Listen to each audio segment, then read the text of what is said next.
Friday, February 13th, 2026, and welcome back to Goodfellows, a Hoover Institution broadcast examining history, economics, and geopolitics. I'm Bill Whalen. I'm a Hoover Distinguished Policy Fellow, and I'll be your moderator today. Looking forward to a conversation featuring three of my colleagues we refer to as the Goodfellows. That would, of course, be the historian Sir Neil Ferguson, the economist John Cochrane, and the historian, geostrategist, Lieutenant General H.R. McMaster. Neil, John, and H.R. are Hoover Senior Fellows. Guys, good to see you. Do we have any triskaidekaphobiacs in the crowd here? Is anybody here afraid of the number 13?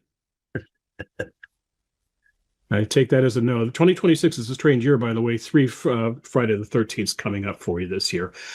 Two segments today, gentlemen. In the B block, we'll get into all sorts of various things, including one columnist assertion that Donald Trump has, quote, lost the country. And also want to get the historian's thoughts on one Grammy Award winner's thoughts that we all live on stolen land. But first, we're going to turn our attention to China. Joining us today is returning to Goodfellows is our colleague Frank Decoder. Frank Decoder is the Milius Senior Fellow here at the Hoover Institution and Chair Professor of Humanities at the University of Hong Kong. He is the most widely read living historian on modern China. You can add to that collection Frank's latest book, which comes out later this month. It's titled Red Dawn Over China, How Communism Conquered a Quarter of Humanity. Frank, welcome back to Goodfellows. Thank you for having me.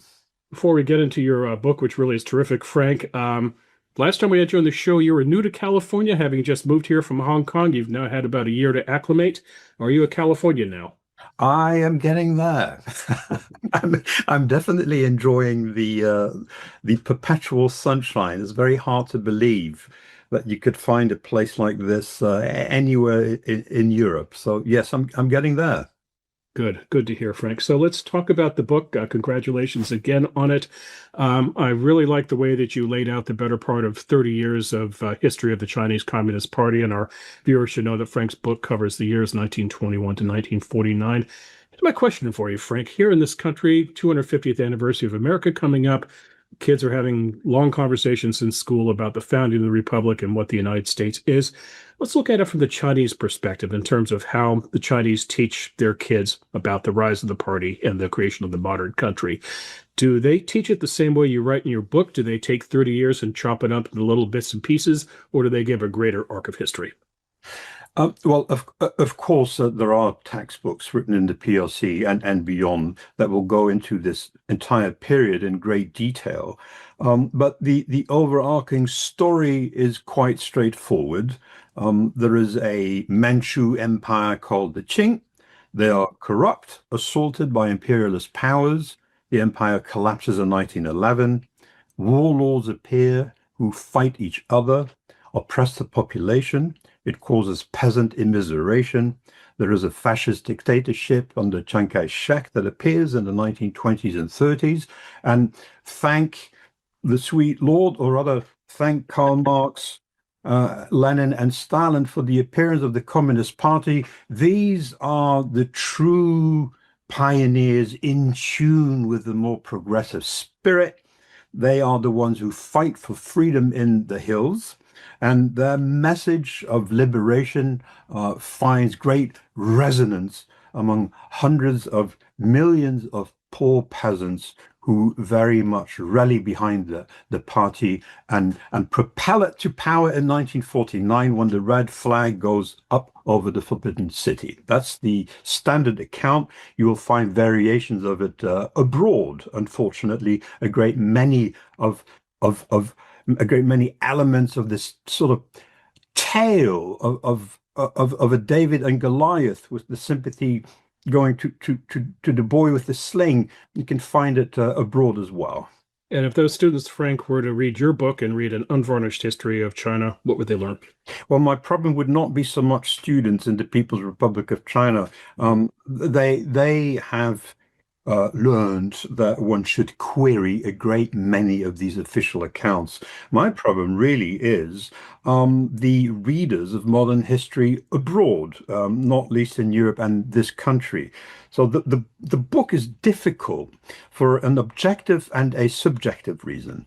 The book is difficult because it is true that the period from 1911 to 1949 is referred to as the Republican era. China becomes a republic, the first one in Asia, by the way, is extraordinarily complex, with a capital that changes several times, different parties vying for power, intervention of great powers, an extraterritorial system, alliances between communists and nationalists that are built and fail.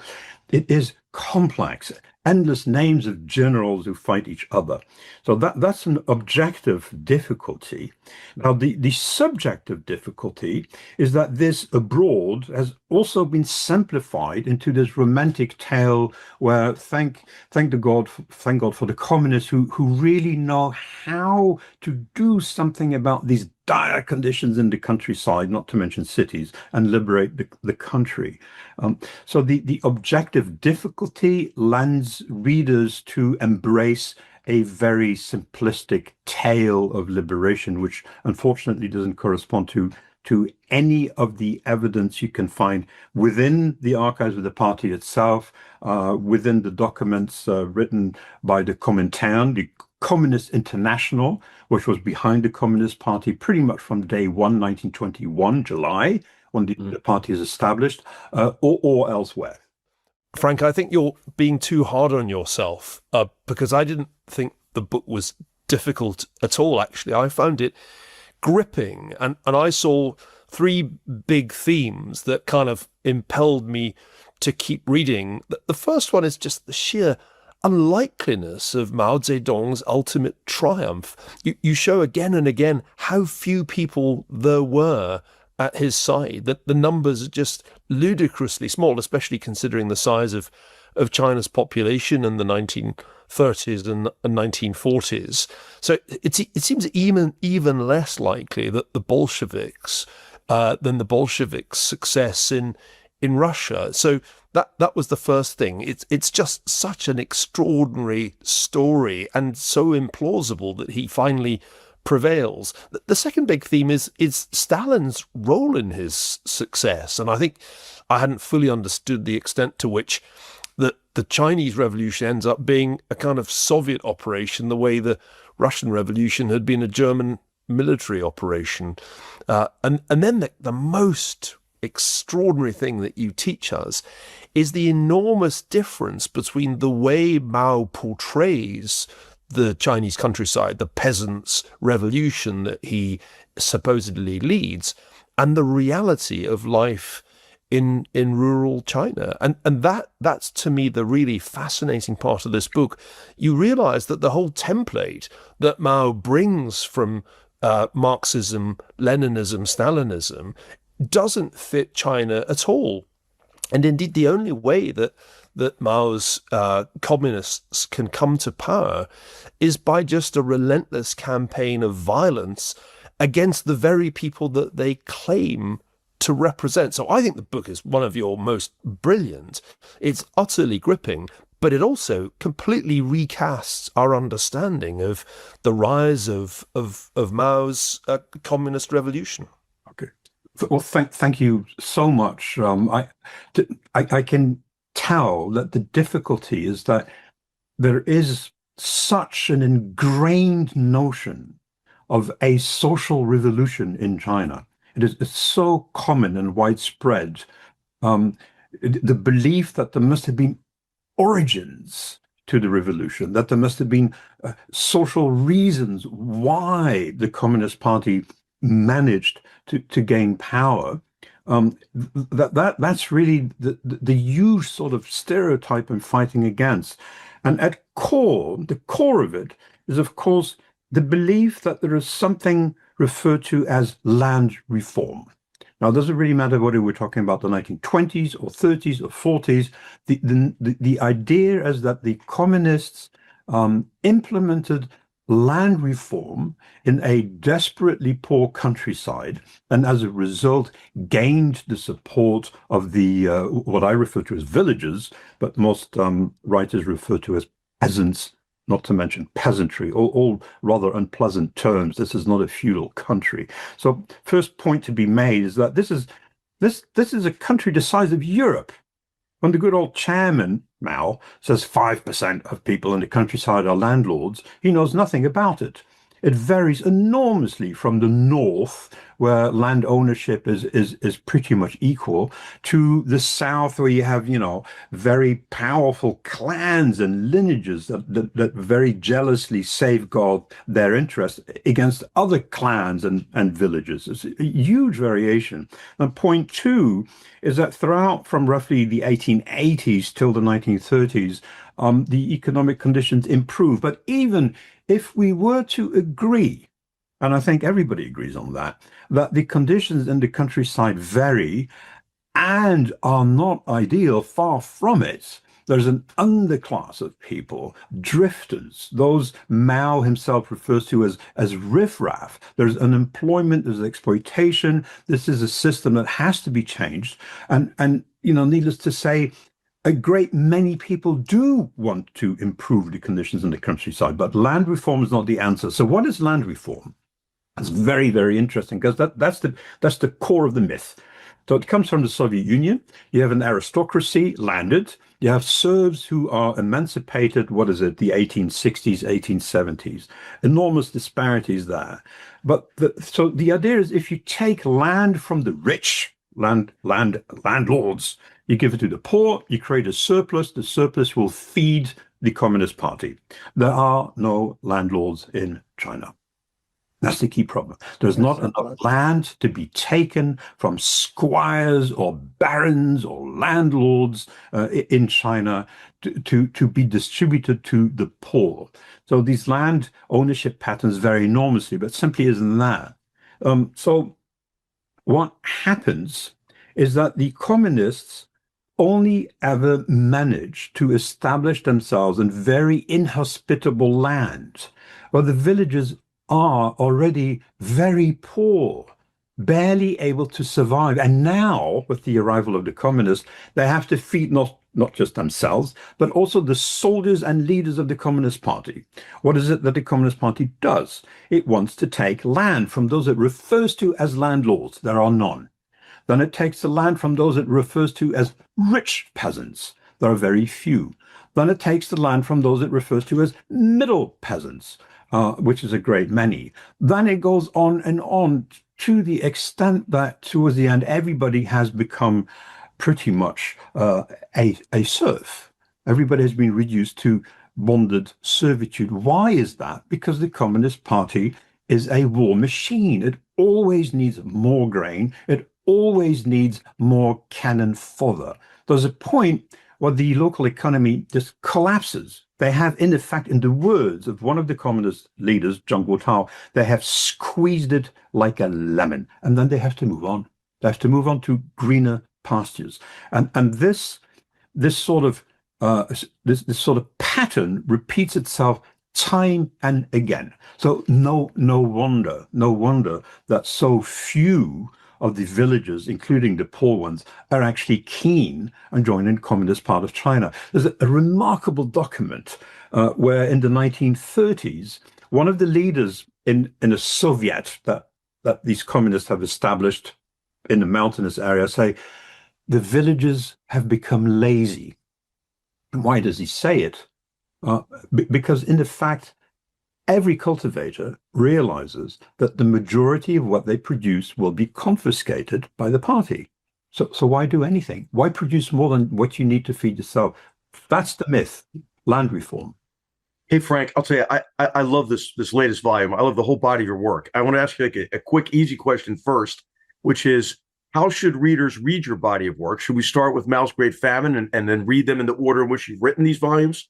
Or do you think now they should just read chronologically and read this latest book first? The latest one, in my opinion, is the toughest one.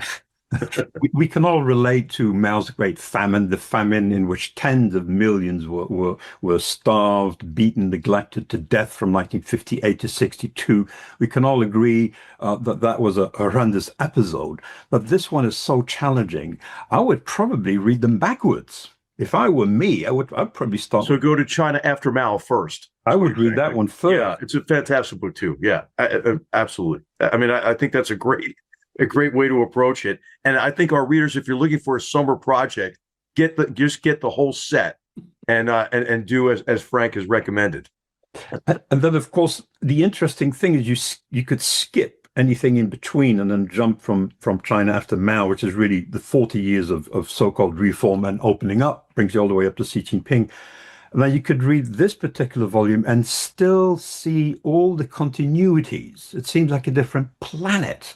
You know, a bunch of real communist guerrilla fighters, a ragtag army plundering the countryside, and then this great superpower. You think these are two utterly different entities, yet underneath so many similarities, so many similarities. There is, the constant paranoia and conviction that the Communist Party is being surrounded by the imperialists who are out to get them. There is the extraordinary sort of willingness to make promises and pledges which are broken the moment these pledges are no longer convenient. There is the rhetoric about a new democracy in 1940 when Mao promises protection of private property, opposition parties, freedom of speech, and in the meantime is purging his own the ranks of his own party with thousands being executed from 42 to 44. Very much the same today. There is this sort of Orwellian doublespeak. New democracy, 1940, and now, of course, you have the People's Democratic Dictatorship. I mean, remember Orwell, war is peace. Here we have it, peaceful liberation. And then, of course, the purges. The purges. We've just seen how the Central Military Commission has been reduced from 7 chaps to 2. And one of the 2 is Mr. Xi Jinping himself. You could not get closer to what happens in Yan'an, the wartime capital of Chairman Mao in 1942-43. Could not get closer to it. And we should come back to the historical pedagogy question that HR brought up. Do you read history front to back, back to front, or all the way in between? I kind of like all the way in between. Let me ask Frank a question. This is absolutely wonderful. And shaking the founding myth of a nation in a dictatorship is going to cause you some kerfuffle, I'm sure. Well, I'm struck, as Neil said, by the incredible contingency of it, by the ever-shifting alliances. First Mao is supported by the Russians, and then we're together against the Chinese, and then we join up with the nationalists, and then back again, and so forth. How does a mild-mannered library assistant wind up the greatest dictator of all time? How in the world do they win in the end? And I think the picture you pointed is absolute ruthlessness and incredible violence, both internal and external. They were simply willing to do more in the quest of power and internal power than everybody else was. We mentioned lying, cheating, and stealing, but killing and devastating, it doesn't matter, whatever it takes. And one little note you made really struck me. As the Civil War is going on, no refugees are ever going to the communist side. They're always running the other way. That speaks volumes. But how, as military history, how do you start a ragtag little band and then you conquer China? It seems to be just the willingness to be more ridiculously violent than anyone else. Yeah. So I would say all the way 1920s, 30s, in fact, till 1940, this party barely exists. We're talking about 50 people in 1921 at the foundation of the party. 1923, when they go into a united front with Sun Yat-sen and the nationalists, maybe hundreds. By 1936, right bang in the middle of the 1930s, there are about 40,000 people who follow the communists in a country of 500 million. By 1940, there's about, if you believe the inflated statistics of the Comintern, about 1 out of every 1,700 people in that huge country is a communist, which is roughly the same number as Communist Party members in the United States of America. At the time, the United States not being seen as a great leader of the Communist Revolution. So in fact, in Europe, pretty much anywhere except possibly for Nazi Germany, there are more communists as a proportion of the overall population. So that changes in the 1940s when the Japanese, in effect, do something the communists couldn't do, which from 37 onwards, to be fair, the Japanese defeat the central government. But the key point is 1945. Students ask me, how come China became communist? My answer is, how come Poland became communist? How come Eastern Germany became communist? It's because they were invaded by the Red Army in 1945. And Manchuria, the size of France and Japan to the north of Beijing, extraordinarily rich in resources, strategic gateway to the rest of the country. That's where the Manchus came when they invaded in 1644. 1 million soldiers from the Soviet Union invade Manchuria in the summer of 1945, and they stay there, and they hand over the countryside to Chairman Mao and the communists. And that's the key point where all of a sudden that balance of power becomes to change. And then what you say is absolutely crucial. They are lost in the 1920s and 30s, but once they are backed by the Soviet Union with weapons arriving by the trainload from North Korea, of course, but also from Siberia, with officers being trained in Moscow, with military institutions established throughout Manchuria, then the kind of warfare they practice, I refer to as unrestricted warfare. And it means that you are just more determined than your enemy. So that includes using villages as shields. It includes barrier troops, putting soldiers behind the soldiers in front of you, so that at least they have a chance of survival. If they move forward, if they turn back, they get shot. But most of all, the horrendous willingness of starving entire cities into surrender. So this happens in 1948, Changchun, big city right bang in the middle of Manchuria. It is starved, surrounded by PLA, Red Army communist soldiers by Lin Biao, trenches 4 meters deep, sentries all around it. Nobody's allowed to leave or enter that city. 160,000 civilians starved to death over a period of 8 months. The same number of victims endured in Hiroshima after the dropping of the bomb. So once that city collapses, if you were in charge of Beijing, if you're the man having to defend Beijing, would you be willing to fight? So one by one, these cities, they topple like dominoes. You just can't fight this machine. Of course, this is exactly what the Americans find out a couple of years later during the Korean War. Frank, our time is winding down with you. I'd like to get your thoughts on two topics related to China, the China of 2026. Yes. One is geopolitical, the other, John, is economic. First, let's start with the geopolitics. Frank, Xi Jinping and Donald Trump recently had a phone call in which reportedly Xi said Taiwan is, quote, the most important issue in China-U.S. relations, and Xi also said, quote, China will, quote, never allow Taiwan to be separated from China. That was what was reported.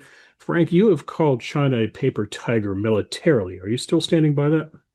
Not quite a paper tiger. So here's the link, if you wish, with pre-49. Mm-hmm. It's a somewhat worrying one. The tactics are great, but the strategy is poor. So what are the tactics? The tactics are that you throw vast numbers of people at your enemy. This is what happens during the Civil War, 1945-49. And we have seen a similar attempt with this thousands of boats, civilian boats, outside Taiwan to somehow train for a possible blockade. So that really is the challenge.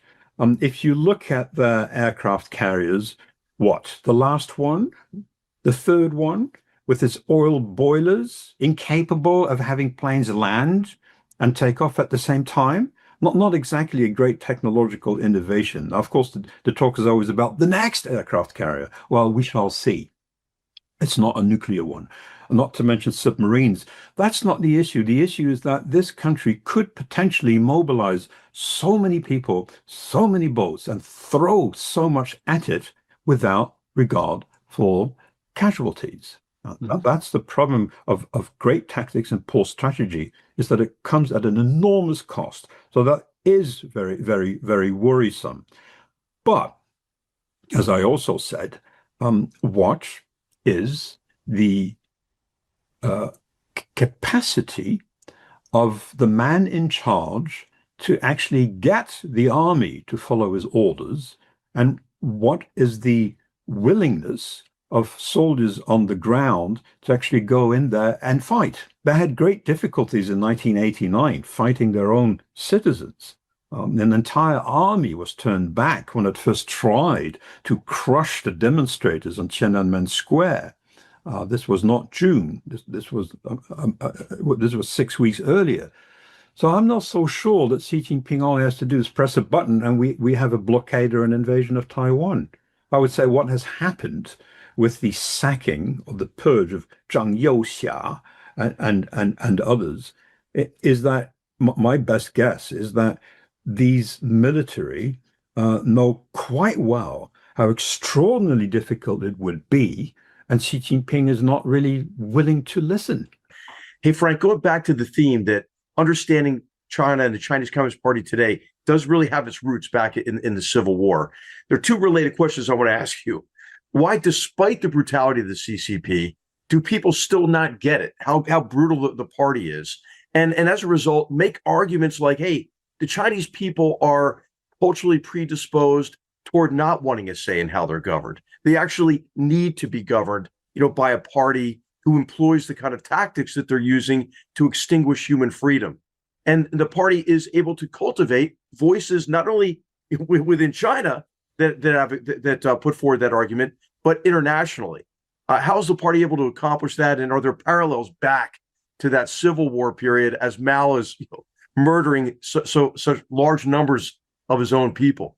Yes. So first of all, you have useful idiots like Edgar Snow, Red Star Over China, a book published in 1937 that portrays them not so much as communists, but great agrarian reformers who are there to bring freedom and liberty to a nation in despair.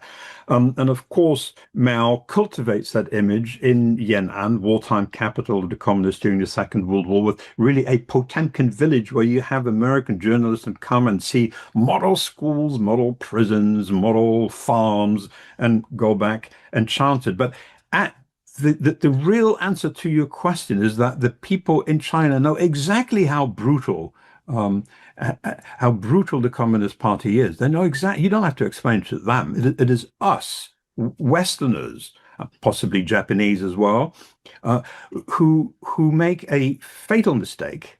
And I think that mistake is quite straightforward.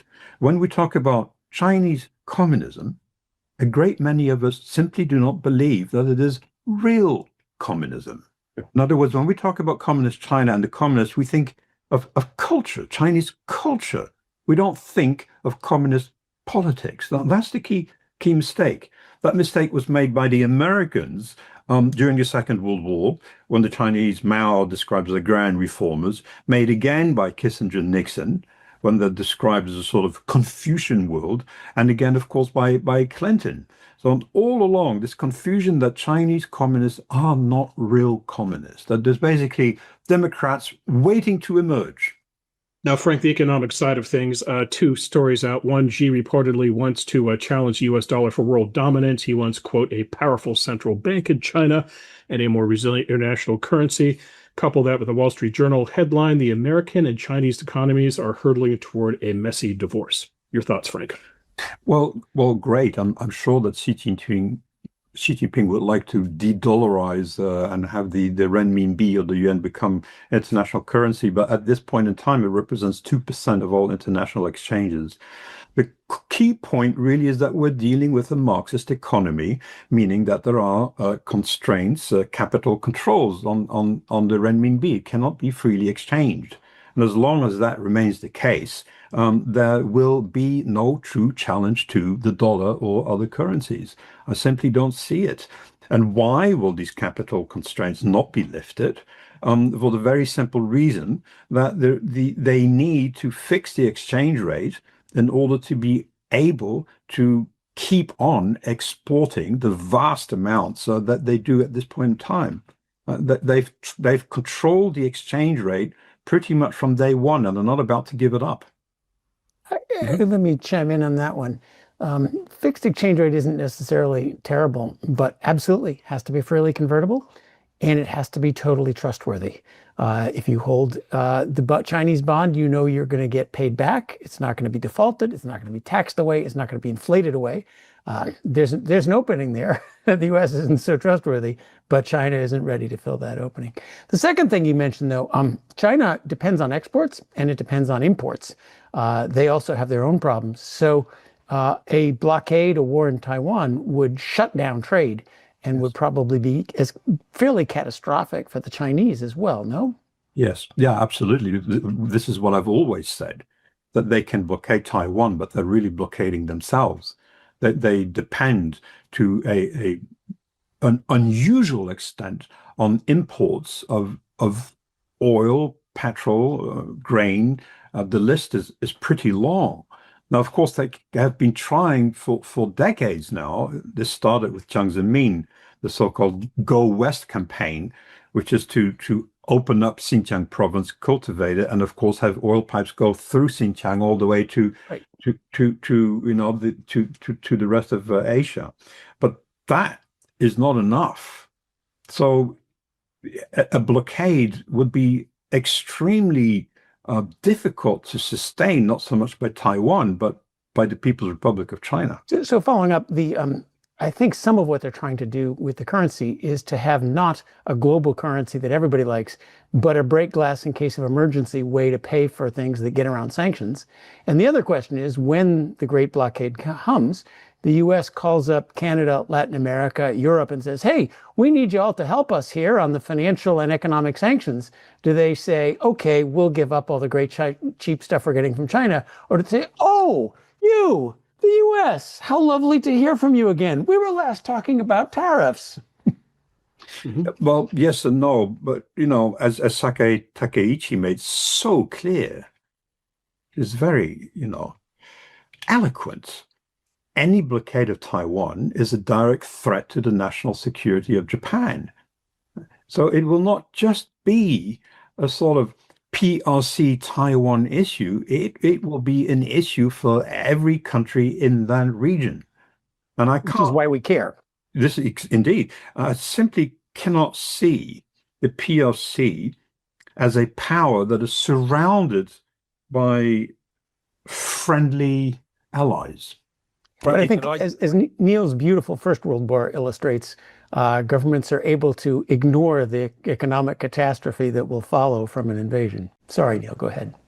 Frank, can I just throw in a plug for Ike Fryman's forthcoming book, Defending Taiwan, in which he argues that China's been furiously trying to reduce its exposure to trade sanctions and a blockade.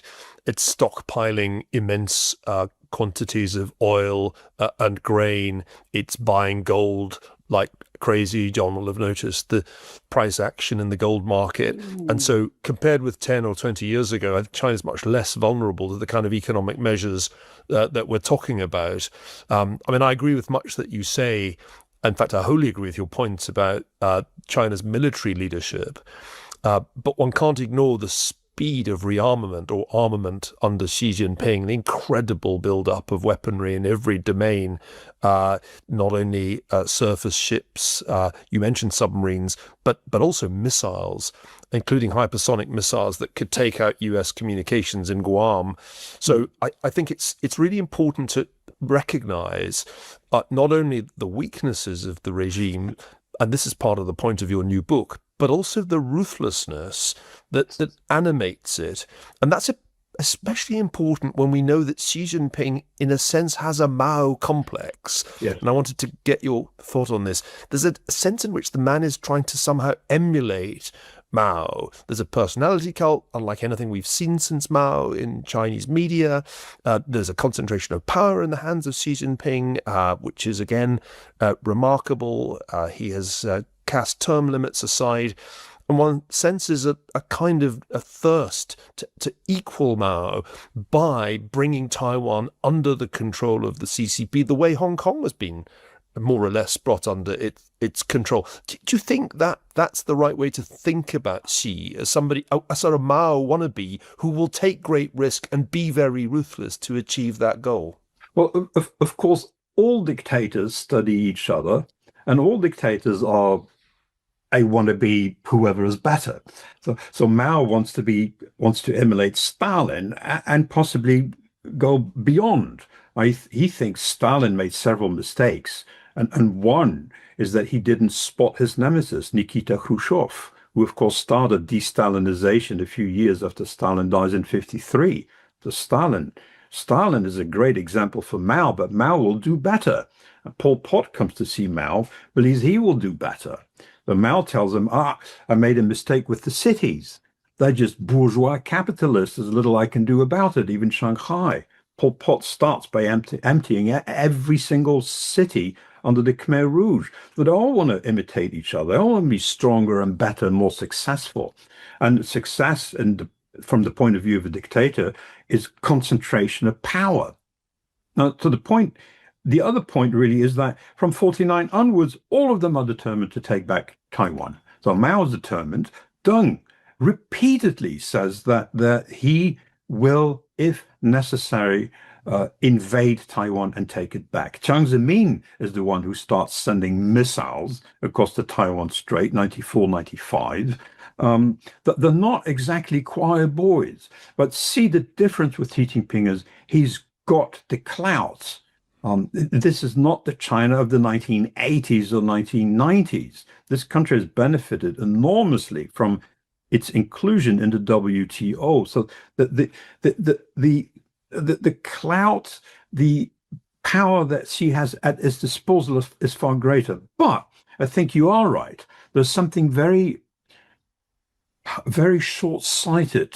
You remember I called them caveman Marxists, and Xi Jinping strikes me exactly as that. Unfortunately, the real worrying thing is that he is, in my opinion, not as talented as Mao. He simply isn't as clever as Mao. There's something very obtuse about him. And I think that is manifested in all those purges on the Central Military Commission. He's also not Brezhnev. The contrast with the late Russians seems very important here.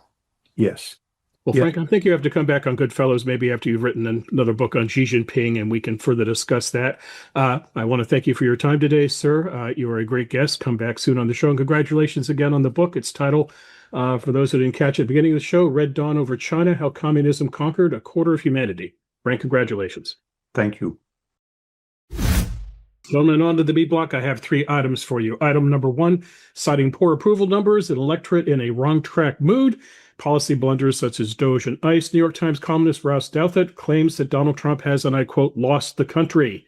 Do you agree or disagree? And Neil, why don't you take a crack at this, because you recently wrote about Trump and how he may try to avoid what you call the 6-year itch. Well, we've been told time and time again that something dreadfully new is happening because Donald Trump is president, the Constitution's in danger, the Republic will celebrate 250 years and then go into liquidation. But guess what? It's politics as usual. We're in the 2nd year of a 2nd term. And the thing that happens to all presidents, certainly since Harry Truman, is happening to Donald Trump. His approval rating is way down, not just generally, but also on all the issues where he's supposed to be strong. The economy, inflation, immigration, where the overreach egged on by Stephen Miller in Minneapolis has completely blown up in the administration's face. And just to add to the sense of historical familiarity, there's a scandal. There's always a scandal. It burnt through Nixon's 2nd term most famously, but let's not forget Iran-Contra, which blew up at the end of the 2nd year of Ronald Reagan's second term, and of course Lewinsky, who completely or very nearly derailed Bill Clinton's second year of his second term. So I've definitely seen this movie before, and it tends to end nearly always, not always, but nearly always, with the president's party doing really badly in the midterms, and they're certainly on course to lose the House the way things are going, though I think they just hang on to the Senate because the map's a favorable one this year.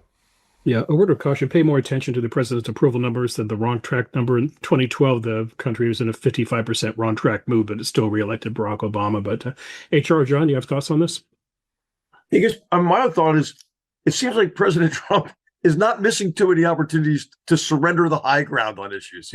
So he came in, he's disrupting a lot of what needs to be disrupted.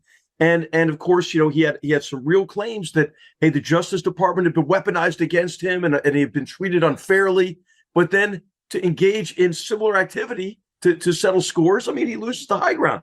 On the military, hey, great argument, that the Biden administration is pushing this radical social agenda on the military, politicizing the military.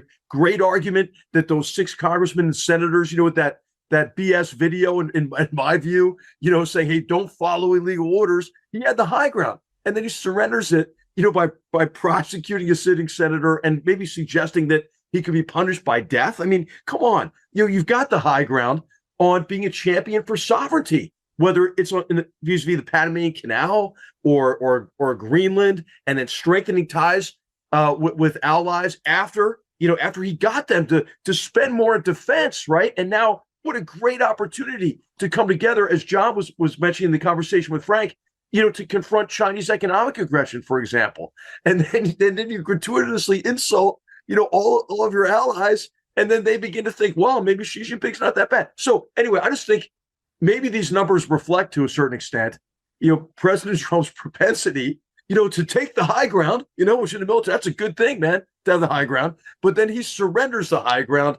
And I think maybe people are getting tired of that. I mean, and of course we're talking about, he has the high ground on border security and so forth. And then Minneapolis, the images there, the conduct there. I mean, you surrender the high ground. John, quickly your thought. Time of great volatility means who knows, really. Trump needs a couple of nice victories and a couple of don't shoot yourself in the foot. And we've seen both victories and shooting. Don't give up the high ground, John. Don't give it up. Exactly. Of this latest news cycle, I think Trump made big inroads with Latinos, but the news that they're getting picked up randomly on the street because they don't look right is, I think, that's really damaging to that corner of the electorate.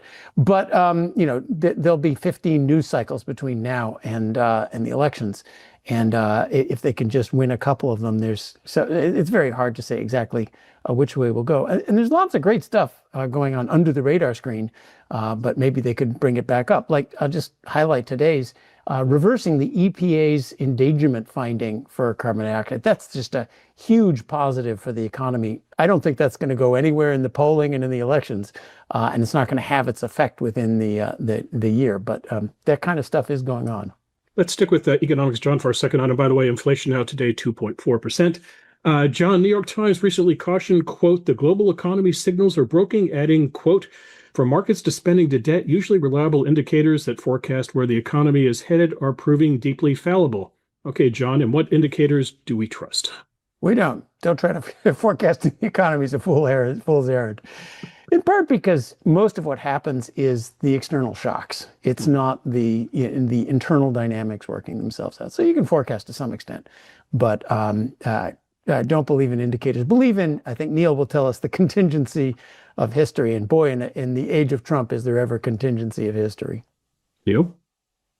Very interesting moment economically, because if you just look at the data for US performance, Trump ought to be riding high. Yeah. By the standards of pretty much every presidency in my lifetime, this is going great.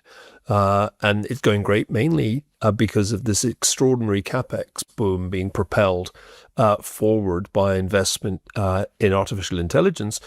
But there's also all kinds of job creation in sectors that don't really attract so much attention. Nearly all the jobs seem to be getting created in healthcare, which I guess tells us that we're an aging population and need a lot of healthcare. But the strength of the economy doesn't translate into popularity for the administration right now in ways that are interesting. That voters complain about affordability, which is a completely different concept from inflation as the Fed defines it. The public kind of wants prices to go down. That's not part of the Fed's plan. I'll add one other point. I mean, I do think there's a lot of volatility in some parts of financial markets that might be signaling we're nearing the top. All the kind of price action around silver we've seen, the volatility in tech stocks and software stocks particularly. I mean, I'm getting an uneasy feeling that this capex boom is nearing its peak because people are starting to ask the question, we've discussed this before, hey, we're spending like trillions on all these data centers, but the amount of money we're projecting to make, the revenue over the next 5 years is like 1 trillion less than all we're spending on the capex. Somebody's going to be left holding a $1 trillion bag, and I suspect the scramble to avoid holding that bag is soon to be upon us. And the software companies are already starting to go down. So we can start seeing, we're at a moment of fragility, that's for sure. All right, gentlemen, our final item, it's related to California, which is fitting since this is the rare Goodfellows, where all of you are in California, or at least in California until Neil hops a plane soon for parts unknown. So let's talk about a little California brand ditziness. Pop sensation Billie Eilish, the winner of the Song of the Year at this year's Grammy Awards, took the stage and made it an opportunity to denounce not only ICE raids, but also added, and I quote, "No one is illegal on stolen land."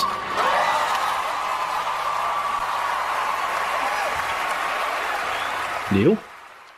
But I think anybody who engages in this kind of rhetoric should be obliged to surrender any real estate that they own themselves to whoever they think the rightful owners are. This has become a kind of leftist cult. The land acknowledgement is now mandatory at almost any public event in Canada or New Zealand. It's creeping in the United States. I'm heading to Montana. I remember coming across graffiti not so long ago insisting that I was skiing on stolen land. It's all very silly indeed. Because when North America was being settled, nearly all of land was uncultivated. And the great philosopher John Locke made the argument that it was terra nullius, that this land didn't have property rights in it until it had been cultivated. And that was the basis for the way in which North and indeed South America were settled. So you can take the decision retrospectively that the land you're living on was stolen from someone, but that's on you. It's certainly not based in any understanding of American law. So Billy, hand it over. You can hand it over to anyone you like, but if you're not prepared to hand over the real estate you own, then shut the heck up.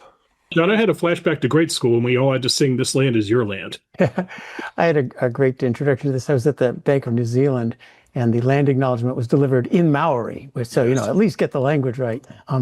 Our Cooper colleague Terry Anderson, who actually is a student of Native American history, once delivered a wonderful land acknowledgement because he knew the history of it, and he acknowledged the tribe who used to own that land, and the tribe before then that Tribe A had murdered, slaughtered, raped, and killed and kicked out. And then he had 4 tribes back because this is what human history has been for, hundreds of thousands of years.